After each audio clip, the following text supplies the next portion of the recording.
Perfect और इस तरह की खिली-खिली सी सिवैयाँ किस तरह से बनती हैं?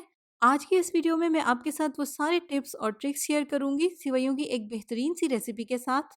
अस्सलाम वालेकुम, मैं हूँ Sadia Uzair, welcome back to Sadia Uzair's kitchen. चलिए स्टार्ट करेंगे रेसिपी और अगर आपको ये रेसिपी पसंद आए तो वीडियो को लाइक, शेयर और चैनल को सब्सक्राइब भी ज़रूर कर लीजिएगा। बिस्मिल्लाहिर्रहमानिर्रहीम। तो यहाँ पर मैंने एक पैकेट इस तरह से बारीक सिवैयों का लिया है। 150 ग्राम इसका वेट है और हाथ से इसको हल्का-हल्का सा क्रश भी कर लिया है। और पैन में अब हम डालेंगे मेजरमेंट वाले कप से नाप कर 1/4 कप घी। खालिस घी, वेजिटेबल घी या ऑयल आप कोई भी ले सकते हैं। यहाँ पर मैंने खालिस घी लिया है। अब इसमें हम शामिल कर देंगे ये सिवैयाँ और साथ ही इसमें थोड़े से नट्स भी शामिल कर देंगे जो भी आपको पसंद हो। यहाँ पर मैंने किशमिश और काजू लिए हैं। इसके अलावा इसमें शामिल करेंगे 5 से 6 सब्ज़ इलायचियों के बीज। यहाँ पर इन तमाम चीज़ों को हम एक ही साथ शामिल करेंगे क्योंकि यहाँ पर हमें सेवइयों की भुनाई करनी है। साथ ही साथ जो भी नट्स हमने इसमें शामिल करने हैं वो भी अच्छे से रोस्ट हो जाएँगे। वैसे तो ये सेवइयाँ ऑलरेडी रोस्टेड ही होती हैं, लेकिन यहाँ पर हम इनको थोड़ा-सा मज़ीद भूनेंगे क्योंकि इससे इनका कलर थोड़ा-सा मज़ीद डार्क हो जाएगा जो कि दिखने में ज़्यादा अच्छा लगेगा। इसके अलावा इसका एक फ़ायदा और है, मुकम्मल तौर पर पकने के बाद सेवइयाँ बैठेगी नहीं, खिली-खिली सी रहेंगी। आप देखिए बुनाई करने के बाद सेवइयों का कलर कितना मज़े का हो गया है, डार्क ब्राउन सा। बस अब इसमें हम शामिल करेंगे आधा कप चीनी। अगर आपको तेज़ मीठा पसंद है तो आप 3/4 कप तक चीनी भी इसमें शामिल कर सकते हैं।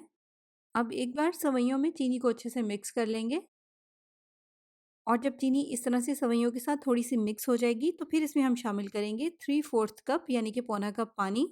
अच्छे से इसको सेवइयों में मिक्स कर देंगे और जैसे ही आपको लगे कि पानी गर्म हो गया है तो फिर आपने फ़ौरन से इसके नीचे फ्लेम को बिल्कुल हल्का कर देना है, जैसे कि दम वाली आँच होती है, फ्लेम उतना रखना है।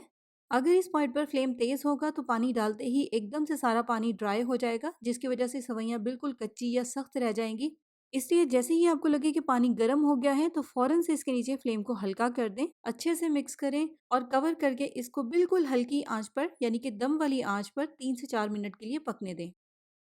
और 3 से 4 मिनट तक हल्की आँच पर पकने के बाद जब आप सेवइयों को खोलेंगे तो आपको वो इस तरह से थोड़ी-सी सख्त या थोड़ी-सी स्टिकी लगेंगी।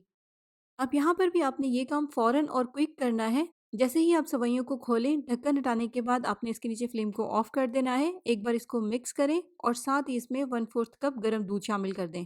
दूध को आपने पहले से गरम करके रखना है, ठंडा दूध इसमें शामिल नहीं करना, वरना सेवइयों का जो कुकिंग प्रोसेस है वो रुक जाएगा। अब दूध शामिल करने के बाद आपने देखा है कि मैंने इसको बहुत अच्छे से मिक्स किया है। फिर उसके बाद अगर आपको लगे कि सेवइयाँ एक-दूसरे के साथ चिपकी हुई हैं, तो कांटे की मदद से इस तरह से इनको अलग-अलग कर लें और ध्यान रहे कि फ्लेम हमने इसके नीचे ऑफ कर दिया है, फ्लेम हमें ऑन नहीं रखना। बस जल्दी-जल्दी दूध को मिक्स करने के बाद सेवइयों को आपने ठंडा नहीं होने देना, फ़ौरन से इसको कवर कर देना है। यहाँ पर फ्लेम ऑफ है, जो कि ऑफ ही रहेगा और कवर करके आधे घंटे के लिए इसको इसी तरह से इसकी अपनी ही हीट में या अपनी ही स्टीम में पड़ा रहने देंगे। अब आधे घंटे के बाद जैसे-जैसे आप इसको मिक्स करते जाएँगे, वैसे-वैसे सेवइयाँ अलग-अलग होती जाएँगी। इस तरह से नीचे से उठाते हुए चम्मच चलाना है, सेंटर में चम्मच नहीं चलाना, वरना सेवइयाँ टूट जाएँगी। ये देखिए कितनी खिली-खिली सी सिवइयाँ बनी हैं। बस जब भी आप ये रेसिपी ट्राई करें तो सारी टिप्स को फ़ॉलो कीजिएगा जो भी इस वीडियो में मैंने आपके साथ शेयर की हैं। तो जैसे कि ईद आने वाली है, ईद पर आप इसे ज़रूर ट्राई कीजिएगा। सेवइयों की एक परफेक्ट रेसिपी है और बहुत मज़े की बनती हैं। आप चाहें तो आप इन्हें ऑयल में भी बना सकते हैं, लेकिन खालिस घी में इन सेवइयों का टेस्ट ज़्यादा मज़े का बनता है।